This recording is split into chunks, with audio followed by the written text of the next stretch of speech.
বিসমিল্লাহির রহমানির রহিম। উপস্থিত আজকে শহীদ স্মৃতি পাঠাগারের এই নিয়মিত পাঠচক্রের সকলকে উপস্থিত সকলকে আমি সালাম এবং শুভেচ্ছা জানাচ্ছি এবং আমাকে এখানে আমন্ত্রণ জানানোর জন্য ধন্যবাদ জানাচ্ছি। যদিও আমি পাঠাগারের একজন সহসভাপতি করা হচ্ছে, এই জন্য যারা আমাকে করেছেন তাদের প্রতি কৃতজ্ঞতা প্রকাশ করছি। তো আসলে শহীদ জিয়া স্মৃতি পাঠাগার এটা হয়তো আমরা মনে করতে পারি এটা একটা লাইব্রেরি না, তো এটা বৃহৎ অর্থে যদি আমরা চিন্তা করি, এটাই কিন্তু আমাদের রাজনীতির একটা আলোকবর্তিকা হিসাবে বা ভ্যানগার্ড হিসাবে এটাকে কিন্তু বিবেচনা করা হচ্ছে। আর এখান থেকেই আমরা আমাদের রাজনীতির যারা কর্মী তাদেরকে আমরা সুশিক্ষিত করে তাদের কিছু জ্ঞানের আলো তাদের মাথায় জ্ঞান দিয়ে দেওয়া, এটা দিতে পারলে তারাই কিন্তু আস্তে আস্তে এই জিনিসটাকে ছড়িয়ে দেবে। যেহেতু আমরা এমন একটা সমাজে বসবাস করছি বাংলাদেশে বর্তমানে, যেখানে বিএনপির রাজনীতির বিকাশ কিংবা সম্প্রসারণের ক্ষেত্রে তারা একটা প্রধান বাধা বর্তমান শাসক গোষ্ঠী। সেই কারণে আমরা এরকম ছোট ছোট যদি পাঠচক্র আয়োজনের মাধ্যমে যেটাই পারি আমরা তাদের মধ্যে যদি দিয়ে দিতে পারি, তাহলে আমার মনে হয় সেই জিনিসটা আমাদের দলের জন্য লাভ হবে। তাই না? তো আজকে যেমন আজকে যে বিষয়টা শহীদ জিয়ার যে শিক্ষা সংস্কার, এটা তো বিশাল একটা বিষয়। জিয়াউর রহমান সাহেব কিন্তু একটা বড় সংস্কারক ছিলেন। উনি যখন স্বাধীনতার পরে ৭৫-এর পরে যখন ওনার উপর দেশ পরিচালনার দায়িত্ব অর্পিত হয়, তখন তিনি দেখলেন যে দেশের সমস্যাগুলো এই সমাধান করতে হবে। প্রথমে তো তিনি বলেছিলেন যে না আমি মানে নির্দিষ্ট সময় পরে আমি জেলাকে ফিরে যাবো, কিন্তু উনি যখন কাজ করা শুরু করলেন, হ্যাঁ, পরিস্থিতি বাধ্য করেছে ওনাকে রাজনীতিতে সম্পৃক্ত করতে। এবং সেই সময়ে যারা রাজনীতিবিদ ছিলেন, যারা বিভিন্ন পেশায় নেতৃত্ব দিয়েছেন, জনসাধারণ তাদের আহ্বানে সাড়া দিয়ে তিনি কিন্তু রাজনীতি করছেন। ওই ক্ষমতার বলয়ে তাকে নিক্ষিপ্ত হতে হয়েছিল, উনি কিন্তু ইচ্ছা করে রাজনীতিতে আসেন। তখন তিনি এগুলো নিয়ে বসছেন, রাজনীতি তো করবো কিন্তু দেশকে তো ঠিক করতে হবে। এই জন্য ওনাকে বড় সংস্কারক বলা হয়। উনি শিক্ষা, সংস্কৃতি, যুব, কৃষি, শ্রমিক বা শিল্প, রাজনীতি বিরাট একটা সংস্কার এনেছিল। যে স্বাধীনতা পরবর্তীকালে যারা ক্ষমতায় ছিল তাদের যে রাজনীতি সেটা ব্যর্থতা পর্যবেসিত হয়েছে, যে কারণে মানুষের মধ্যে একটা তীব্র ক্ষোভ সৃষ্টি হয়েছে। তো ওই ব্যর্থতার থেকে শিক্ষা নিয়ে তিনি কিন্তু এই কাজগুলো করেছেন। তো সেই জন্য আমাদেরকে ওইটা মাথায় রেখে কাজ করতে হবে যে এই যে তাদের সংস্কারমূলক যে কর্মকাণ্ড বা পলিসি এগুলো কি। তো তিনি দেখলেন যে শিক্ষা শুধুমাত্র আমাদেরকে মানে পুঁথিগত শিক্ষার মধ্যে আবদ্ধ রেখে গড় বাঁধা কিছু লেখাপড়া বা গড় বাঁধা কিছু কথাবার্তা শিখায় বা সেই শিক্ষা কিন্তু আসল শিক্ষা নয়। তিনি বলেছেন যে আমরা গণমুখী শিক্ষা ব্যবস্থা চালু করবো, উৎপাদনমুখী এবং কারিগরি শিক্ষা ব্যবস্থা, যেটা আমরা আমাদের কাজে দিব।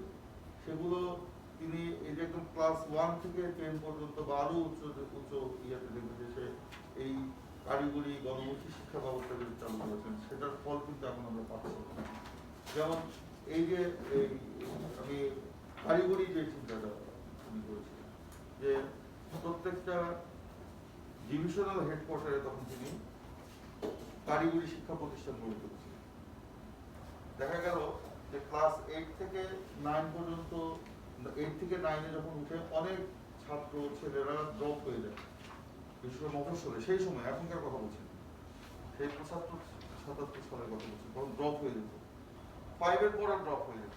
তখন যে আর্থসামাজিক অবস্থা ছিল, অর্থনৈতিক যে অবস্থা ছিল, সেখানে পড়ালেখা করানো কোনো ওরকম অর্থনৈতিক অবস্থা তখনকার মানুষের মধ্যে ছিল না। তখন দেখলো যে ঝরে পড়া যে ছাত্র, এদের কি করা যায়, যারা আমি বুঝতে পারতেছি আপনাদেরকে, ঝরে পড়া যে ছাত্র তাদেরকে কি করা যায়। তখন তিনি মাথায় আসলো তার এদেরকে, যারা উচ্চশিক্ষায় যাবে তো যাবেই, যারা এখানে ঝরে পড়ছে তাদেরকে একটা জায়গায় ডাইভার্ট করে নিয়ে যাওয়া, এই যে কারিগরি শিক্ষা, কৃষি শিক্ষা, এখানে তিনি নিয়ে আসছিলেন। এটাই তো ওনার গণমুখী শিক্ষা করা হয়। তখন এই যে বিভিন্ন টেকনিক্যাল কলেজ স্কুল রেফর্ম করেছিল, শুধুমাত্র সরকারিভাবে না বেসরকারিভাবেও এই টেকনিক্যাল স্কুল করার জন্য তিনি অনুমোদন দিয়েছিলেন, যার কারণে তখন শিক্ষিত মানে অনেক এই যে চালক, গাড়ি চালক বলেন সৃষ্টি হয়েছিল। তখন আপনার এই যে টেকনিক্যাল যে শিক্ষাগুলো আছে, যে সেখানে আপনার টেকনিক্যাল যে আজকে বিভিন্ন, আমি বুঝাতে পারতেছি না আপনাদের, জানি না যে টেকনিক্যাল স্কুলগুলিতে যখন এই ড্রপ হয়ে যাওয়া ছেলেমেয়েরা তখন ভর্তি হতো, মাত্র 1 বছর বা 2 বছরের প্রশিক্ষণ নিয়ে তারা কিন্তু কর্মক্ষেত্রে চলে যেত। এই যে গ্রামে গ্রামে আজকে যে ছোট ছোট এই যে লেদ মেশিনের কারখানা, তারপরে ওয়ার্কশপ, রাইট, তারপরে আবার বিভিন্ন ধরনের এই যে আজকে যে আগে ট্রানজিস্টার নষ্ট হয়ে যেত, এই একটা ট্রানজিস্টার ঠিক করতে আমার হালুয়াঘাট থেকে তাকে আসতে হতো ময়মনসিংহ।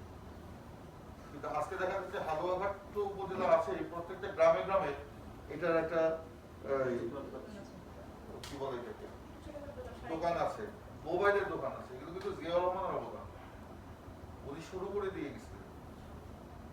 এই যে কারিগরি শিক্ষা, এই যে আজকে প্রকৌশলী ডিপ্লোমা প্রকৌশলী বের হচ্ছে, জিয়াউর রহমানের অবদান।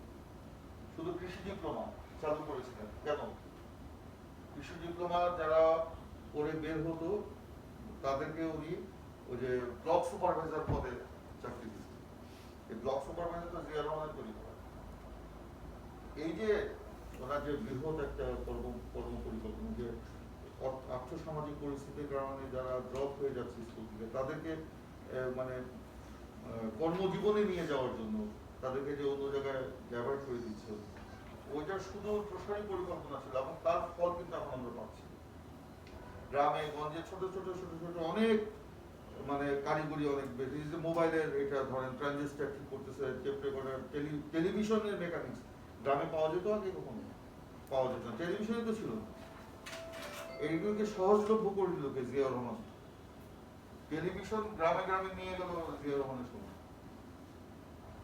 সহজলভ্য। তখন আমার মনে আছে নিপ্পন একটা টিভি কোম্পানি ছিল, নিপ্পন।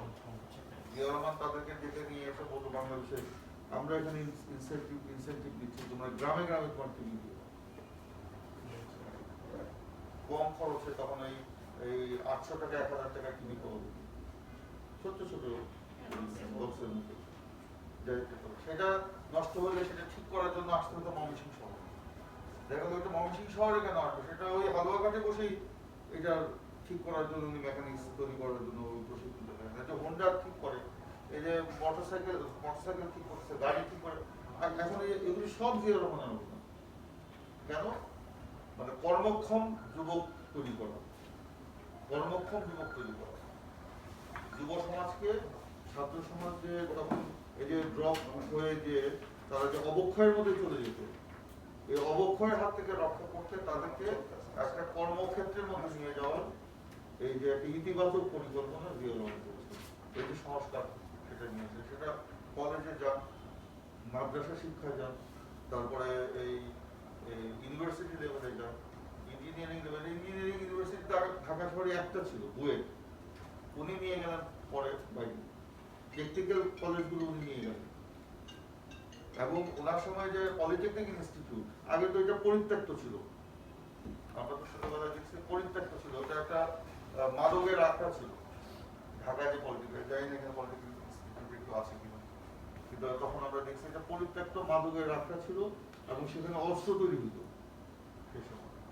জিয়াউর রহমান ওখান থেকে করে একজন, আমার ভদ্রলোকের নাম মনে আসতেছে না, কুমিল্লায় বাড়ি ছিল ভদ্রলোকের, কর্নেল আকবর হোসেন সাহেবের খুব ঘনিষ্ঠ লোক ছিল, তাকে পিক করে বলে এটা দায়িত্ব আপনাকে দিন, আপনি এটাকে মানুষ করে যা যা লাগবে আমি করবো। তিনি তখন ওই পলিটেকনিক, ওই ঢাকা পলিটেকনিক ইনস্টিটিউটকে মাদক মুক্ত, অস্ত্র মুক্ত করে এটাকে মানুষ করে, এখান থেকে যে নতুন নতুন ছাত্র বের করে তাদেরকে গ্রামগঞ্জে চাকরি দিল, বা তাদেরকে ব্যবসা করার জন্য সুদবিহীন ঋণ দিচ্ছিল। তাদেরকে একটা মেকানিক্সের একটা ঘর তৈরি করতে বা একটা মানে দোকান তৈরি করতে বা একটা জায়গায় বসবে, এটা টাকা লাগবে তো, তার গ্রামের মানুষ কোথেকে টাকা দিবে? কোনো সুদবিহীন ঋণ। তো এগুলো করছে, এগুলো জন্য ওনার যে শিক্ষা সংস্কার, এগুলো অবশ্যই থাকতে হবে। উনি শুধু শিক্ষাকে পুঁথিগত শিক্ষার মধ্যে নিয়ে যেতে চান, উনি এদিকে প্রায়োগিক এবং এটা কি বলে ব্যবহারিক শিক্ষা, সেইখানে তিনি নিয়ে যেতে। উনি আরেকটা কাজ করেন, একটা ছাত্র নিজে শিক্ষিত হলে চলবে না, আরেকজন অশিক্ষিতকে শিক্ষিত করতে হবে। সেই সময় ম্যাট্রিকে 50 নম্বর এসএসসি পরীক্ষায় নির্ধারিত ছিল গণশিক্ষা কার্যক্রম। মানে আমি যদি এসএসসি পরীক্ষা দিয়ে আমাকে 50 মার্কের পরে একটা ইয়ে থাকতো যে আমি আমার ঘরের গৃহকর্মী বা পাশে যে আমার ছেলেটা, কোনো ছেলে যদি মানে কি বলে শিক্ষার আলো থেকে বঞ্চিত, তাকে আমাকে অক্ষর জ্ঞান দিতে হবে, অন্তত নাম সিগনেচার লেখার পর্যন্ত তাকে পড়াইতে হবে, এবং সেটার জন্য পরীক্ষা হতে হবে। 50 মার্ক কিন্তু তখন নির্ধারিত ছিল, এরশাদ সাহেব সেটা উঠে দিচ্ছে। এগুলো অনেকে আমরা জানি না, অনেকের কাছে নতুন মনে হবে। কেন উনি করছিলেন? উনি সুদূর প্রসারী পরিকল্পনা ছিল, বাংলাদেশকে শিক্ষার আলোয় আলোকিত করতে হবে, আলোকিত বাংলাদেশ গড়ে তুলতে হবে। আলোকিত বাংলাদেশ গড়ে তুলতে হলে আলোকিত মানুষ নিতে হবে, তৈরি করতে হবে। আলোকিত মানুষ তৈরি করতে হলে শুধুমাত্র পুঁথিগত শিক্ষা না, ব্যবহারিক শিক্ষা এবং পারিবারিক শিক্ষা এবং সব দিক থেকে তাকে থাকতে হবে। শিক্ষা দীক্ষা, তারপরে তার যে সংস্কৃতি মনা হতে হবে, তারপরে সাহিত্য নির্ভর লেখাপড়া করতে হবে। সেই সময় জিয়া রহমানের সময় যে পাঠ্যপুস্তক, সেখানে যে সাহিত্যকর্ম, যে সাহিত্যগুলো বা যেই প্রবন্ধ বা গল্পগুলো ছিল অত্যন্ত মানসম্পন্ন ছিল। কাজী নজরুল ইসলামের লেখা, রবীন্দ্রনাথের লেখা, জসীমউদ্দিনের লেখা। আজকালকার ছেলেপেলেদের জিজ্ঞেস করে জসীমউদ্দিনকে বলতে হবে, অনেকে পারবে, কেউ কেউ পারবে, অনেকে কেউ কেউ পারবে না। লালন শাহর ব্যাপার তো, শুধুমাত্র তাকে পুঁথিগত শিক্ষার মধ্যে আমি যদি রাখি একটা ছেলেকে, সেটা কিন্তু সেভাবে তার বিকাশ ঘটবে না, মানসিক বিকাশ ঘটবে না, তার মানে লেখাপড়ার কোনো বিকাশ ঘটবে না। তাকে মানবিক হতে হবে। শিক্ষা, সাহিত্য, সংস্কৃতি তার মাথায় থাকতে হবে, ধর্মও থাকতে হবে। ধর্মকে বাদ দিয়ে কোনো মানে রাজনীতি, শিক্ষা, সাহিত্য, সংস্কৃতি পরিপূর্ণতা লাভ করা, কিন্তু ধর্মের নামে এটা যে কট্টরবাদ সৃষ্টি করা, এটাও আবার ঠিক না। এই জন্য তিনি ধর্মীয় মানে তিনি যে বাংলাদেশি জাতীয়তাবাদকে সৃষ্টি করেছিলেন, এটার মধ্যে ধর্ম, যেখানে ধর্ম আছে, উনি বলছেন আমরা কেউ বাঙালি যারা বাংলা ভাষায় কথা বলি, কিন্তু পাহাড়ে যারা বসবাস করে তারা তো বাংলা ভাষায় কথা বলে। তাদের ভাষার তাদের ভাষা এবং সংস্কৃতির স্বীকৃতি দিয়েছেন জিয়া রহমান নিজে। অথচ আমাদেরকে উপস্থাপিত করা হয় আমরা হলো মানে কট্টর সাম্প্রদায়িক, বা আমরা শুধু মানে ওদেরকে আমরা পছন্দ করি না। কিন্তু জিয়া রহমানের যে বাংলাদেশি জাতীয়তাবাদ, এই বাংলাদেশি জাতীয়তাবাদ তো বৃহৎ, এখানে ধর্ম থাকবে, শিক্ষা থাকবে, ভাষা থাকবে, এখানে আবার কৃষ্টি কালচার থাকবে, যার যার কৃষ্টি কালচার আলাদা আলাদা সেগুলো থাকবে। এটি তো বাংলাদেশের। এবং জিয়া রহমান কিন্তু প্রথম ওই যে স্বাধীন বাংলাদেশের না, শুধু পাকিস্তান আমলে ওইটা কখনো হয়নি, স্বাধীন বাংলাদেশও ছিল না, এই যে নৃগোষ্ঠী যারা আছে তাদের নিজস্ব শিক্ষা প্রতিষ্ঠান কালচারাল একাডেমি জিয়া রহমান সরকারি অর্থে করে দিচ্ছেন, নিজে যে উদ্বোধন করছেন। তাদের উৎসবে সারা রাত বসে তাদের সাথে উৎসব দিচ্ছে। কোন রাষ্ট্রপ্রধানের চিন্তা করা যায়? সমস্ত প্রটোকল, সমস্ত নিরাপত্তা, বিড়িশিড়ি করা, রাঙামাটি করা, সবকিছু। তো এই যে বলতেছি যে আমি মূল কথা ফিরে আসি, শিক্ষা সংস্কারে তার যে ভূমিকা, তার যে অবদান, এটা আমাদের সবাইকে জানতে হবে। জানি না এটা আমাদের কি দেখা আছে, আমি শুনবো, তো আশা করি সবাই এগুলো সম্পর্কে সচেতন থাকতে হবে এবং আমাদেরকে এই শিক্ষা, সংস্কৃতি, ধর্ম সব ব্যাপারে আমাদের সচেতন হতে হবে। আমরা তো সংস্কৃতির ধর্ম থেকে অনেক দূরে, তাই না? মাইন্ড করার কিছু নেই।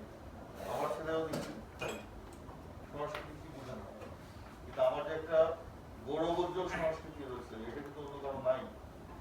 আজকে আমরা ফেসবুক নির্ভর হয়ে গেছে, ফেসবুক নির্ভর হওয়া ভালো, কিন্তু ভালো দিকটাকে আমার গ্রহণ করতে হবে। আমার রবীন্দ্রনাথ, আমার নজরুল, আমার সুকান্ত, আমার লালন শাহ, আমার জীবনানন্দ দাশ, আমার জসীমউদ্দিন, এদেরকে তো আমার জানতে হবে। এদের যে ভালো ভালো লেখাগুলো আছে আমাদেরকে পড়তে হবে। আমার সংস্কৃতিকে যদি আমি না জানি, তাহলে আমার দেশের মাটির যে প্রতি যে আমার ভালোবাসা, এটা কিন্তু জন্মাবে, এটা কিন্তু জন্মাবে না। আজকে তোমরা সবাই এখানে অ্যাডাল্ট, হ্যাঁ, তবে সত্য। আমি বলি যে আজকে প্রেম হলো শাশ্বত একটা ব্যাপার, কিন্তু আজকে প্রেম হইতেও সময় লাগে না, ভাঙতেও সময় লাগে না। সরি, আমি তোমরা অন্যভাবে মনে করতে, কেন এটা হচ্ছে? সেখানে আমার সংস্কৃতি নাই, সেখানে আমার শিক্ষা নাই, আমি গল্প করি না। এই গল্পে তো প্রেমের উপাদানগুলো থাকে, থাকে না? সেই দীর্ঘদিনের যে একটা ইয়ে তৈরি হয়, কি বলে, এই মানুষের মনোজগতে যে একটা চিন্তা ভাবনা তৈরি হয়, এটা আজকে হচ্ছে না। আজকে একজনের সাথে একজন পরিচয় হয়ে গেল, কালকে আমি তার সাথে প্রেম করতেছি, পরের দিন তার সাথে আমার ব্রেকআপ হয়ে যাচ্ছে। এটা কিন্তু মানুষের মনোজগৎকে সৃষ্টির ক্ষেত্রে প্রতিবন্ধকতা সৃষ্টি করে। এই জন্য আমার সংস্কৃতির দিকে আমার নজর দিতে হবে। জীবনকে মানে পরিপূর্ণভাবে আমার গড়তে হলে শিক্ষার পাশাপাশি সংস্কৃতি থাকতে হবে, ধর্ম থাকতে হবে, ধর্মীয় চেতনা আমার মধ্যে থাকতে হবে, ধর্মের যে মূল্যবোধ সেটা আমার মধ্যে থাকতে হবে। এই মূল্যবোধ নাই বলে আছে কিন্তু আমরা অনৈতিকতার দিকে চলে যাচ্ছি, আমরা অনৈতিকতার দিকে চলে যাচ্ছি। আমরা কোএডুকেশনে পড়ছি, কিন্তু কখনো আমাদের দৃষ্টি অন্যরকম ছিল না। কিন্তু আজকে এই যে পারিপার্শ্বিক যে পরিস্থিতি, এটার কারণে আমাদের সামাজিক অবক্ষয়টা খুব বেশি সৃষ্টি হচ্ছে। সেই কারণে আমি তো বলবো যে, আমি তো অন্যদিকে চলে গেছিলাম, আমি তো বলবো যে আমাদের সামগ্রিক যে শিক্ষা ব্যবস্থা আজকে যে পচন ধরছে, আমরা একদিকে এই শিক্ষা পুঁথিগত শিক্ষা করতেছি আমাদের নিজস্ব, মানে যে কি বলে এটাকে এসএসসি এইচএসসি লেভেলে, আবার ইংলিশ মিডিয়ামে যাচ্ছে, আবার মাদ্রাসা শিক্ষায় যাচ্ছে। এগুলোকে জিয়া রহমান চাইছিলেন যে একটা সমন্বিত পরিকল্পনার মধ্যে নিয়ে আসার জন্য। উনি সময় পাননি, সেটা হয়নি। পরবর্তীতে যেটা হওয়ার উচিত, সবাই আমরা গড্ডালিকা প্রবাহে গা ভাসাই দিচ্ছি, তাই না? তো যাই হোক, এই নিয়ে আরো হয়তো বিস্তারিত আলোচনা হবে। কিন্তু আমি বলবো যে আমাদের একজন রাজনৈতিক কর্মী হিসাবে নিজেদেরকে প্রতিষ্ঠিত করতে গেলে, আলোকিত মানুষ হিসেবে নিজেকে প্রতিষ্ঠিত করতে হলে আমার এইটা জিনিসগুলো জানা দরকার। আমরা জিয়া রহমানের রাজনীতি করি, তার যে আদর্শ, তার যে চিন্তা, তার যে ভাবনা, তার যে কর্মকাণ্ড, দেশ এবং দশের জন্য তার যে কমিটমেন্ট, দেশের স্বাধীনতা সার্বভৌমত্বের জন্য যে তার কমিটমেন্ট, গণতন্ত্রের জন্য তার কমিটমেন্ট, রাজনীতির জন্য তার কমিটমেন্ট, এগুলো আমার জানতে হবে। না জানলে আমি একদিন পরিপূর্ণ জাতীয়তাবাদী কর্মী হিসাবে নিজেকে প্রতিষ্ঠা করতে পারবো না। আজকে এই কারণে আমরা অনেক বিভ্রান্ত হচ্ছি। বিএনপি ধর্মীয় মূল্যবোধে বিশ্বাস করে, এখানে সব ধর্মের ধর্মীয় মূল্যবোধ থাকতে হবে। ইসলাম ধর্মে যেরকম ধর্মীয় মূল্যবোধ থাকে, যারা খ্রিস্টান তাদের ধর্মীয় মূল্যবোধ থাকতে হবে, যারা হিন্দু তাদের ধর্মীয় মূল্যবোধ থাকতে হবে। এই মূল্যবোধকে যদি আমরা, এই যার যার ধর্মের মূল্যবোধকে যদি আমরা জাগ্রত করতে পারি বা এদেরকে যদি ধরে রাখতে পারি, তাহলে সমাজে এই অবক্ষয় সৃষ্টি হবে না। কিন্তু অনেকে আমাদেরকে বলে যে আমরা একটি ধর্মের, ইসলাম ধর্মের মূল্যবোধে বিশ্বাস করি। ইসলাম ধর্মে আমরা যারা মুসলমান, তারা এই ধর্মের মূল্যবোধে বিশ্বাস করি। কিন্তু একজন হিন্দুকে জোর করে ইসলাম ধর্মের মূল্যবোধকে বিশ্বাস করানো যাবে না, বরঞ্চ তাকে তার ধর্মের মূল্যবোধে বিশ্বাস করাতে হবে। ধর্ম তো একটা বড় ব্যাপার, ধর্ম আস্থা বিশ্বাস, এটার ব্যাপার। তো সেই কারণে ওই রাজনীতির সাথে যাতে আমাদের পার্থক্য থাকে, সেটা আমাকে চিন্তা করতে হবে। এগুলো আমাদের বুঝতে হবে, জানতে হবে। অনেকে আমরা ইচ্ছে করে আরে মুক্ত মুখ এই হয়ে গেল, তাই না? যেমন ধরেন যে ফ্রান্সের প্রেসিডেন্ট ইসলামের বিরুদ্ধে যে বক্তব্য বলে না, কারণ আমাকে দেখতে হবে ফ্রান্সের প্রেসিডেন্ট কি বলছে। তিনি একটি নতুন ইসলাম তার দেশে প্রতিষ্ঠার কথা বলছে, ইসলামের সংস্কারের কথা বলছে। ওই জায়গাকে আমাকে হিট করতে হবে। ইসলামের কোনো সংস্কার হয় না, নতুন ইসলাম প্রতিষ্ঠা করার কিছু নেই। ইসলাম হলো শাশ্বত একটা সার্বজনীন, মানে সার্বজনীন না, এটা এমন একটা ধর্ম, এটার কোনো সংস্কার নেই। এই জিনিসগুলো আমাদের পাঠ্যক্রমগুলি বুঝতে হবে। আজকে আমাদেরকে সারা বিশ্বব্যাপী যে রাজনৈতিক ডামাডোল চলতেছে, যে একটা নতুন মেরুকরণ হচ্ছে বিশ্ব রাজনীতির ক্ষেত্রে, সেই রাজনীতির বিশ্ব মেরুকরণের ফাঁকতালে আমরা পড়ে গেছি। এখন আমাদের পদক্ষেপগুলো, আমাদের কথাবার্তা, আমাদের চিন্তা ভাবনাগুলো এমন ভাবে করতে হবে যাতে আমাদেরকে কেউই মানে অন্য কোনো রাজনীতির সাথে ব্র্যান্ডেড না করে ফেলতে পারে। এইগুলো আমাদেরকে মাথায় রাখতে হবে, নাহলে কিন্তু আমরা এখানে হাত পা ফেলতে পারবো না। এই জন্য আমরা কথা বলার ক্ষেত্রে আমাদের এই যে বিশ্ব রাজনীতি নিয়ে যখন কথা বলবো, ধর্ম নিয়ে যখন কথা বলবো, সংস্কৃতি নিয়ে যখন কথা বলবো, আমার সমাজ ব্যবস্থা রাজনীতি নিয়ে যখন কথা বলবো, আমার যে রাজনীতির লাইন, সেই লাইন অনুযায়ী আমাকে কথা বলতে হবে। হ্যাঁ, এটা নিয়ে যদি আমার ব্যক্তিগত কোনো ক্ষোভ থাকে, ব্যক্তিগত কোনো দ্বিমত থাকে, আমি নিজেরা নিজেরা সেটা আলোচনা করে সেটাকে আমি মীমাংসায় আসার চেষ্টা করব, কিন্তু প্রকাশ্যে আমি এটা বলতে পারবো না। কোন দলের ফোরামে আলোচনা হবে তখন আমার মতটা আমি প্রকাশ করব, কিন্তু ফোরামে যখন একটা সিদ্ধান্ত হবে, এই ফোরামের বাইরে এক পা ফেলে আমাকে সেই সিদ্ধান্তকে আপলোড করতে হবে, ঊর্ধ্বে তুলে ধরতে হবে, সেটার পক্ষে কথা বলতে হবে। এটা যখন মানে ব্যত্যয় ঘটবে তখনই কিন্তু আমার রাজনৈতিক বিপর্যয় ঘটবে। আমার সাংগঠনিক অনেক সিদ্ধান্তের সাথে আমি একমত না, রাজনৈতিক অনেক সিদ্ধান্তের সাথে একমত না। মানুষ মাত্রই তো মানে দ্বিমত থাকতে পারে, কিন্তু এটাকে সবাইকে আমরা একসাথে মিলে সিদ্ধান্ত নিয়ে ওই সিদ্ধান্তকে আমাকে উঠতে হবে।